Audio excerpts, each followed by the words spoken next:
Tegan! Who ends the world? Is it you? What is up, all my wasteland wandering frenulums? It's Tegan here. We're back again for another Fallout review of episode 5, the Wrangler, which sounds like either a cowboy bar, professional belt, or something your uncle gets arrested at after midnight. You are either stupid or making fun of me.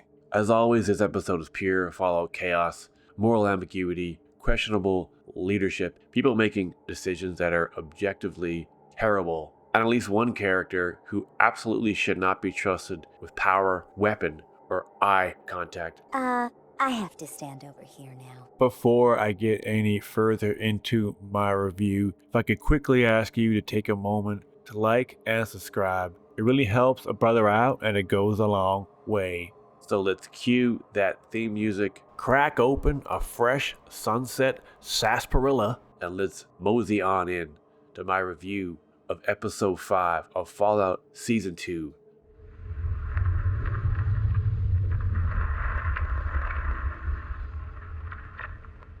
The episode opens where we ended off on episode 4 with Lucy and the Ghoul being confronted by a Deathclaw. As they were watching the first Deathclaw, 2 more came from each side. So were they planning on doing a Jurassic Park style raptor ambush where they have one in the front confusing them and then 2 from the side?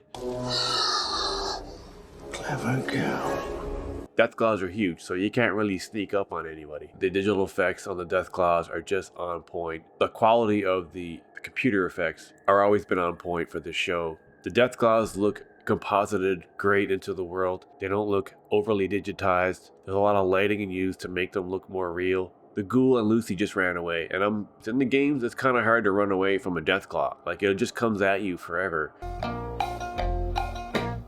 I don't generally like Deathclaws in the games. I don't go out of my way to go at them unless they want me to take one out for the story or a mission or whatnot. Where Lucy and the Ghoul are, it's like nighttime. Once Lucy and the Ghoul escape somewhat easily, it just cuts to daytime and they're on the Freeside entrance. So did they escape and then just wait till morning? So that was a bit of a time jump plot hole that made me go, okay. Oh, that's great. Fallout continues to nail the tone. It's where something horrifying happens and then someone says the funniest line you've heard all day. It's like, oh no, society just collapsed. Anyway, that joke ruled. Lucy is still twitchy from the drugs, as if she's getting more corrupted by the minute. The Ghoul tells her to go to Sonny's Sundries and get some Addictol. In the game, you can catch diseases all the time, and then you just get some Addictol for it to go away. In 76, it'll eventually just go away, but then you'll have some type of negative buff on you for a while, like 20 minutes or so, or you could just get some Addictol and use it, and then you're good. The Ghoul goes to a bar that he's quite familiar with called the Atomic Wrangler. This place is half saloon, half crime hub, half casino, half something bad is definitely going to happen or has already happened here. Which, yes, I know that's 3 halves. My math died with the bombs. But the Ghoul moseys on in, grabs some whiskey, and then has a couple drinks. If you've seen The Bear, you recognize who the bartender is, Shotgun Jeff. But I was a little thrown off because the actor who plays him, Edwin Lee Gibson, turns out he's born in America, because I thought he was actually from a different country with the accent. So good on him for throwing me off with that. Cooper's going to Vegas with his wife. Video clips that's playing on the TV around the Vegas location where they're hanging and having their party at nod to the original Fallout games, where the games would open with this mini little cinematic of a rocket going around the world. So they show that exact same rocket, exact design, once again, everything in this show is so completely 100% exact like the games. Robert House, and there's a shot where he's standing there and right behind them you can clearly see the legs of Liberty Prime, which is a gigantic robot that was in Fallout 3 and 4. The absolute design of the world is so absolutely bang on, and I love how everything they design is exactly like the games, down to every little detail. Even like Victor, the the Robotron, Securitron. His face is exactly like it is in the games. Cooper actually meets Victor for the first time. They have some type of relationship that we don't see, or maybe we'll get explained that. Well, howdy, partner. Howdy. The fake Mr. House, who, other than the fact that Coop turns around to the guy and just says, "How long have you been playing Mr. House?" And the guy says 10 years. And they never reveal what his real name is. And he just said it pays well. But we learn that Cooper is pretty central to the Apocalypse timeline, beyond a lot of it being caused by his wife. But even Mr. House himself isn't too sure about who actually drops the bombs. The snake oil salesman. We haven't seen the entire season, so this is the first time we've seen him, and he's strolling around having a great time. He still has the fusion core that he's carrying around because he knows he can trade that in for a lot of money, and he seems pretty clear he's going to New Vegas to find someone to sell it. But he makes a little stop at a robotic dating where he's sitting and he's trying to quote unquote have a date with a robot. Hank just kind of shows up. So was he just walking around New Vegas and the area trying to find someone to take out? But turns out that the snake oil salesman was a perfect specimen for Hank's experiment. Puts the little memory erasing device on the back of his neck, which we saw before, which didn't work out too well for that guy as his head exploded. And then they mirror the same scene, but this time the snake oil salesman's head doesn't explode. What exactly happened there? Did Hank finally perfect it, or perhaps was there something about the snake oil salesman who clearly doesn't look okay in his face? He almost looks like he's turning into a ghoul, and somehow his brain doesn't explode. And now suddenly Hank has his own automaton to do whatever he wants. Back to the man, Norm, who I just enjoy watching now on screen. He's become more of a leader, but I also just always liked how Norm moves so slowly. Wherever he goes, he's surveying everything. Norm notices things that other people don't notice. The way he moves, he's very purposeful, almost like the T-1000 from Terminator 2. Everywhere he goes, he's always scanning and looking around. Have you seen this boy? Him and his crew end up at an old Vault-Tec headquarters in Los Angeles. But out of nowhere, we encounter Ma June and Barv, who are from Philly from season 1. But we learned that Philly got destroyed by the Brotherhood of Steel. So they ended up here, essentially just squatting in the building and are running a roach farm. In the game, you can eat a roach, but you'll also get rads. Or you can make some roach steak if you're really feeling up to it. Norm is always investigating and trying to figure things out. He finds Barbara's office. Somehow manages to log in. Maybe Barbara doesn't have a password. Every time someone uses a computer in this game, they're missing out on an opportunity to use the classic password system that if you've played the games, you know very well. You get a screen full of random words, go through every word, and you try to find out if that's the password. And then you can remove wrong passwords because it's a very big part from the game. Norm learns about this forced evolutionary virus, FEV, which is something that he thought Bud Askins was working on. It's overseen by Barbara Howard, which links some key characters across the season. But the drugs are making Lucy do things she wouldn't normally do. She ends up going in the back door, which is another one of those moments that made me feel that's a lot like the game. You can approach the store from the outside and just walk in, or you can find another way in and quote unquote steal things. Lucy walks in through the back door and just starts grabbing things again like a twitched out druggie who just wants to steal everything. She ends up stealing, she just grabs some Addictol, but then decides to grab a Power Fist. She saw it and just decided, I want that, so she took it. Turns out whoever Sonny is dead. There's some chubby dude with very ill-fitting clothes as he took Sonny's clothing. There's a little standoff, and then again Lucy kind of has no choice. She takes out her gun and shoots the guy before he shoots her. She shoots him in the shoulder and somehow that kills him, which I don't really get why. I see that in movies and shows a lot where people get shot in the shoulder and it kills them. And I'm like, no. I defer to you about what to do in this situation. Run. The tension in this episode is a chef's kiss. You got Deathclaws, standoffs with rad roaches, standoffs with Mr. House, conversation where everyone is one sentence away from violence, and that special fallout moment where you're like, okay, this is too quiet, someone's about to die. Sure enough, boom. Not literally every time, but spiritually. The episode quietly drops new power dynamics, hints at bigger conflicts, and at least one reveal that's going to matter a lot later. This is one of those episodes that feels more self-contained than the others, but in 3 episodes, we're all gonna go, oh, that's why. Fallout loves planting narrative landmines. Jeez, you're worse off than I am, friend. Through all of this, in Vegas, a young Hank is traveling with them, and he has a Vault-Tec briefcase handcuffed to him, but they never reveal as to what it is. Hank says that he's now a VIP and potential assassination target. They never actually reveal what it is that Hank has. We don't actually see what Hank is doing the entire moment where Cooper is talking to Mr. House. But this isn't the first time Cooper met Mr. House. At the event last episode where Cooper was watching Charlie get an award, Mr. House was hanging out in the bathroom. But I don't understand why he was just hanging out in the bathroom. Is he just always following Cooper Howard around for whatever reason? Because Mr. House knows everything. He knew that Cooper came to Vegas to kill him, even though Cooper himself decided he didn't want to do that. He didn't want to kill House, even though Muldaver told him to, because he's important. He's too important to the war to let live. But Cooper doesn't want to do that. He doesn't want to kill anyone. Looking back on it, Cooper probably wishes that he had. Tells her he's going to get the cold fusion back somehow. And he thinks it's in Hank's briefcase. When Cooper is in Mr. House's place, he shows him that he has the cold fusion already, which he wants to use to create chambers that are going to keep people alive forever.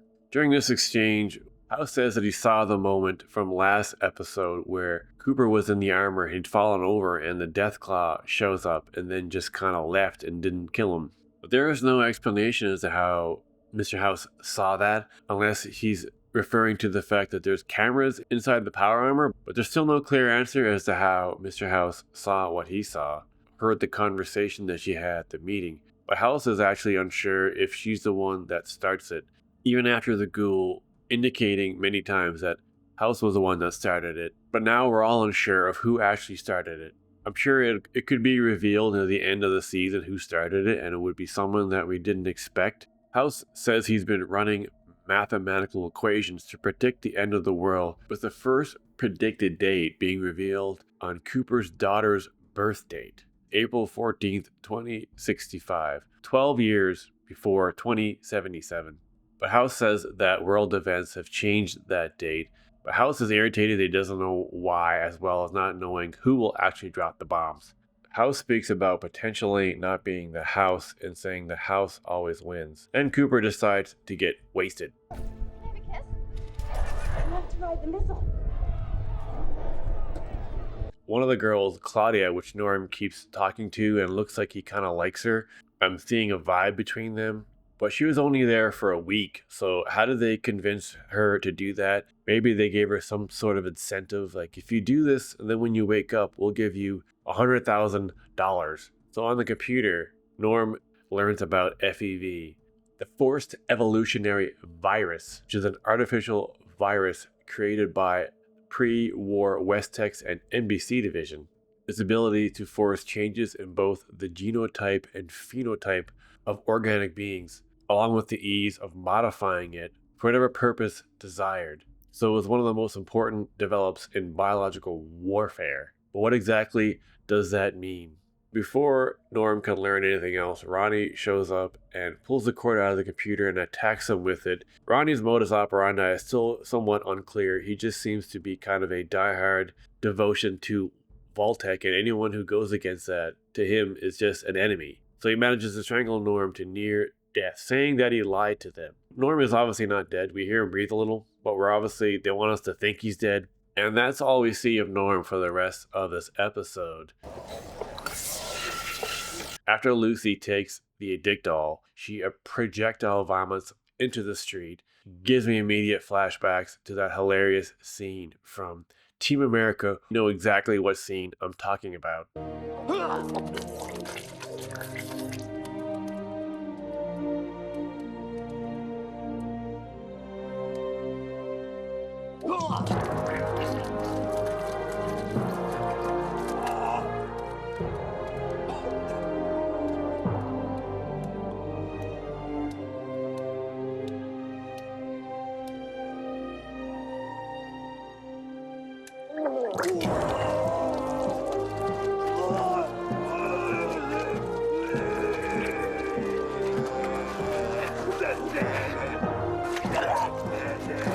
the Ghoul goes up into a room in the Wrangler. Maybe this is a room that he always uses when he goes there. Obviously been in New Vegas, been at the Wrangler before, so he's up here just chilling in a room after getting drunk. But somehow Lucy finds him. I guess she could have asked the bartender. You see a guy walk through here with a wrinkled up face and dressed in a cowboy hat. The big reveal that the snake oil salesman is there. But he's now completely mind controlled, looking completely different, wearing a buttoned up shirt with the salesman just sitting around. So somehow the snake oil salesman showed up. The timelines of this show jump around so much it's almost kind of confusing. So while Lucy and the Ghoul are in Freeside, the day before, Hank managed to get the salesman under control and sends him out to find Lucy and the Ghoul. How does Hank know that the Ghoul and Lucy are together? Was he spying on them somehow? Was he using cameras somewhere? How does Hank even really know that his daughter is coming after them? At the end of season 1, Hank just took off in the armor towards New Vegas. Did he know that Lucy was going to chase him? How did Hank know that the Ghoul and Lucy were partnered up? How did the snake oil salesman know where to find the Ghoul? Was Hank following them around, or perhaps using her Pip-Boy, which is something that doesn't get used at all in the show, in this season really at all. I'm slightly disappointed at the lack of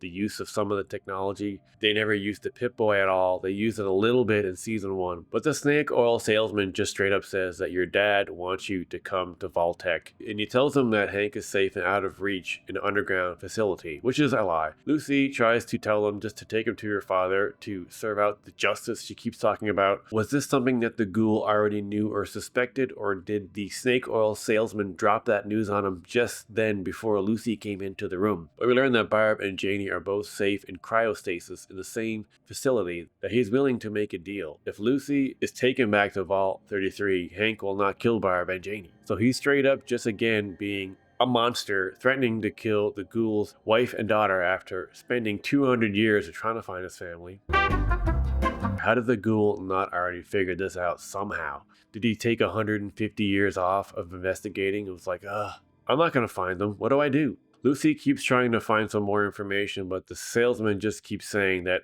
Hank would prefer her to be in the safety of the vault where he carries out his plans, aka blows everything the poop up. The mind simply boggles at your intellect. The big reveal, which is somewhat heartbreaking and definitely breaks Lucy's heart a little bit, was that the Ghoul took her to Freeside as a bargaining chip. The Ghoul goes to New Vegas, and he knows Hank is there, but did he know that there was a vault with his wife and daughter in it? It almost seems like something that he could have figured out years ago. But there was a quick moment where he mentioned finding a vault in Oregon, which could be indicating Vault 14. When he went to Freeside, how did he know he was going to have the opportunity to use her as a bargaining chip? Like, how did he know that the snake oil salesman was going to show up being brain controlled? There's no way he would know that was going to happen. But Lucy asks the Ghoul if he's seriously considering it. And he tells her that are brought there to be bargained with, and this is the bargain. How did the Ghoul know that this bargain was going to happen? All we knew is that he was going to go to New Vegas to find Hank, or perhaps find Mr. House. But did he know that Mr. House is still alive and now a big giant computer? It will allow me to stay alive indefinitely, in roboticized non-biological form, and protect Las Vegas from the coming nuclear war. Which at this point is somewhat of a spoiler in the season if you don't know anything about the games. Ghoul shoots her with a tranq dart before she can even attack him. Somehow the tranq didn't completely take her out. She wakes up and puts the power fist on and punches the Ghoul out of the window. Which we see that little scene from the trailer where the Ghoul is falling in slow motion out of the window. But what we didn't see in the trailer is that he lands on a frickin' pole and gets impaled. As Lucy said earlier, he can't actually die, but how will he get out of this situation? Even if he can't die, how is he not going to die from a gigantic hole through his stomach? What's he going to do to get off this pole? Pull himself up? Someone's going to show up out of nowhere and help him? Somehow that tranq dart that was put in Lucy didn't take her out enough, but then she passes out again, not before seeing her dad. Hank walks into the room and stands above her and then says, My little sugar bomb. And so ends episode 5, Cliffhanger Energy. The kind where the screen cuts to black and you just sit there like, okay, but what if I simply watch the next episode immediately? The Wrangler is gritty, funny, tense, and dripping with this is all going to go horribly wrong, which it always does. It's not the biggest action episode of the season, but it might just be one of the most important ones. I know that you came to Vegas to kill me. But what did you think of The Wrangler? Did you trust the right person? Did you immediately distrust everyone? Or did Fallout once again emotionally ambush you? Drop your thoughts in the comments. Smash that like button with the power fist like it owes you caps, and subscribe for more Fallout. I'll see you next week at the same Fallout time on the same Fallout channel, unless the Wasteland gets me first. Until then, all my Wasteland wandering frangulums, don't forget to keep gaming